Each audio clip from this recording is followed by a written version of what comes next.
In 1992, I decided to go out and celebrate having a little bit of freedom that night and tapped on the shoulder of what was going to be my future husband. Little did I know then how much my life was going to change. Robert came into my life like a whirlwind. I was so excited when we first started, just like we are whenever you start a new relationship. And mostly what attracted me to him was the fact that he was much younger than me and had this ambition of having his own business. And I thought, oh my goodness, this is so exciting. And right away, his excitement is just contagious. So I decided to come right alongside him and help him. And we both learned together. 30 years later, here we are still with our little quality lawn care business. We've decided not to ever get really big because we like staying in control of just the customer service and the things that we provide. But there are so many things that we learned along the way. And this first class, what I'm going to talk about, is one of the most important things that you're going to need, especially if you're going to grow your business, or most importantly, if you decide that somewhere along the way you want to have employees. And that is your federal employer identification number. Now, this is going to be one of the numbers that I talk about today, but there are other numbers that you're going to have to also get as you move along and as your business grows. The federal employer ID number is pretty much like a social security number for your business. You can use your social security number, but in all honesty, it's much easier if you just start with the federal ID number from the very beginning. The one important thing that you're going to have to know before you get your ID is what is it that you're going to name your business. And Google the name, because you never know if somebody else has that name. We found out a year later, after he had started his business, already named it and everything, somebody came along and named their business almost the same thing as us. And that was very disconcerting, but there wasn't anything that we could do about it at that point. We were really young and we didn't really know what was involved with trying to get somebody else to change their name after we had already established our business under that name. So here, that company is still in business. We're still in business. Somehow it all worked out. But make sure that when you do start and you have your name for your business, that you decide, number one, are you going to have a partnership? Are you going to have are you going to incorporate? Are you going to just run this on your own?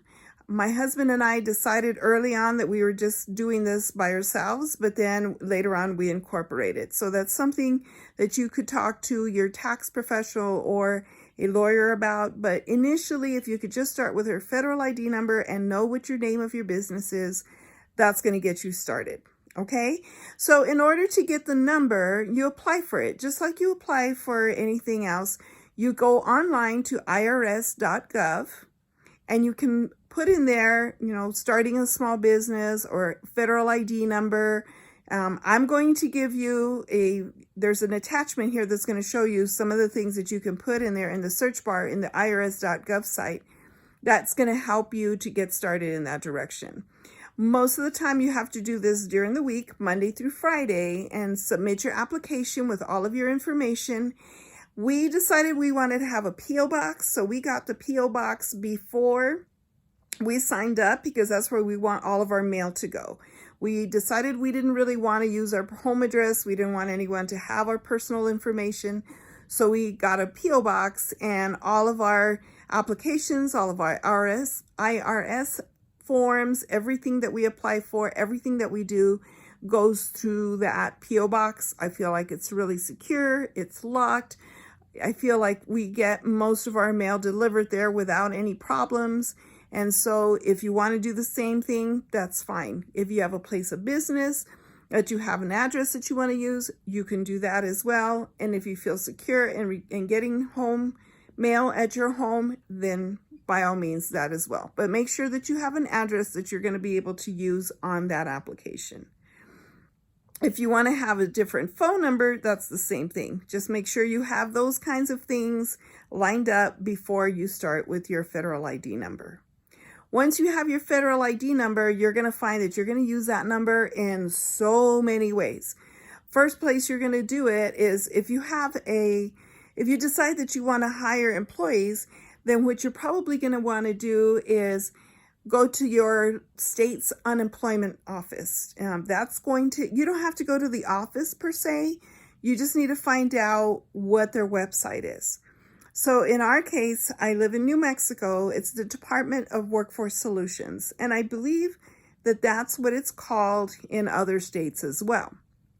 But go to your state's Department of Workforce Solutions or unemployment office, their website, so that you can go online and you can also apply to get a number.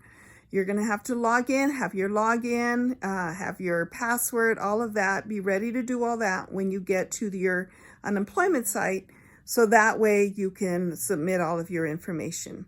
One of the questions that you're going to be asked is, what is your federal employer ID number? Now, if you're not going to have employees right away and you don't think this is going to be an issue, then you may not have to worry about signing up for this number right away, because really the only time you're going to report anything on this site is if you have employees. But if you have just one employee, you're going to have to do this. So make sure that you're ready. Once you do that, you're going to start reporting. In our case, it's every quarter, and I'm assuming that's the same situation across the U.S. So every quarter, I have to report the earnings of my employees, of myself and my husband, because we also get payroll checks. And we use this site to report all of our earnings. The next thing that you're probably going to want to do is find out because everyone charges sales tax, so make sure that you look for your state's taxation and revenue department. And the state taxation and revenue department is who collects your sales tax. So if you're going to charge sales tax for any of your services or your sales, you're going to have a CRS number. The CRS number is going to allow you to be able to purchase products at a discounted price, and not really discounted, I should say, without tax. So in our situation, we have a lawn care business, but sometimes we do irrigation repairs. Sometimes we sell fertilizer or things like that. We have products that we sell or plants that we sell to our clients. When we go to the nursery or when we go to Home Depot or we go to the store to buy the products that we are reselling to our clients as a part of their service, the vendor will give us a discount as long as we have our CRS number and we have gotten a non-taxable certificate. You cannot get that non-taxable certificate unless you apply for your state taxation and revenue sales tax number. So go online there. Again, you're going to have to go to your state's taxation and revenue department. And I'm going to include all of this in the attachment that I give you. The attachment's going to help to guide you along the way. So first, your federal employer ID number. Second, you want to get your unemployment number. And third, you want to get your CRS number. Now that you've got these three important numbers, you're going to go to the next place, and that is to get a business license.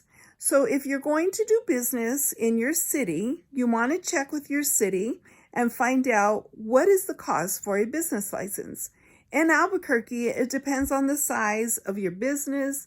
It also depends on where you're going to be doing the work, what kind of work. They look at zoning issues. Where are you running your business out of? Is it your home? Is it a place of business? Is it a moving kind of business? So you need to have some of that information ready. And then once you do, you can go to your city's website. Not all cities have this set up, so you might have to make a few calls here. That's something I cannot help you with all the way through because every city does it different. But if you can go to the city that you're going to be doing work in, then find out what do you need to do to get a business license. And like I said, you may have to answer some zoning questions, signage questions. Are you going to have traffic coming in and out of your place? They're going to ask those types of questions usually. And then you can answer those. And some of those are also going to ask you for, guess what? Your federal employer ID number. So that usually is a cost that you pay. It's something that you pay once a year. If you want to do business in different cities, say a service business in different cities, you may have to apply for a business license in each of the cities. Now, I know it sounds like it could get really expensive, but just for example, our business license in Albuquerque is only $35. Our business license in Santa Fe is only $10. So some cities may not charge that much, but you're going to bigger cities like LA or Las Vegas or Chicago, you might have bigger business registration amounts. So make sure you look into that first. I know it sounds like there's a lot of things involved with just getting started, but I think once you have these particular details down, that's going to actually relieve a lot of stress, because you'll know that you're ready to go to the next level when you start hiring people, when you start working with others, when you start to expand your business. You're already going to have these things in place. You're going to need these if you want to open a bank account. You're going to need your federal employer ID number. If you want to have a bank account under your business name, they're going to ask you for that number. And again, you can use your social security number, but I'm telling you, that's going to be way more complicated down the line. So if you start with your federal ID number right from the start, you are really good to go. That's something that I didn't know when I first met my husband. He had already taken care of that information, so it made it so much easier. So I tell you, if you could at least start with these 3 numbers, 4 if you're doing your business registration, that would be great. If you need to get any licenses for what you're doing, make sure that you follow all of the guidelines and all of the laws that you need to follow to get those licenses. Some of them will require that you have certain amount of training or an education for a particular license. So sometimes it's really hard to just, okay, I'm just going to go out and start doing this work. But then you find out later that you should have a license to do it. So do some research on whatever it is that you're going to be doing to make sure that it's not going to be, a license is not going to be required for that work. But if you just go ahead and download, if you could just print the attachments that I have for this course. It's going to summarize the different points I've made and give you some ideas of where to go and what to do. And I would say, even if you're going to have a website, you may want to put maybe your business license number on there, or just indicate that you have some of these licenses available, so that in case people have questions about it.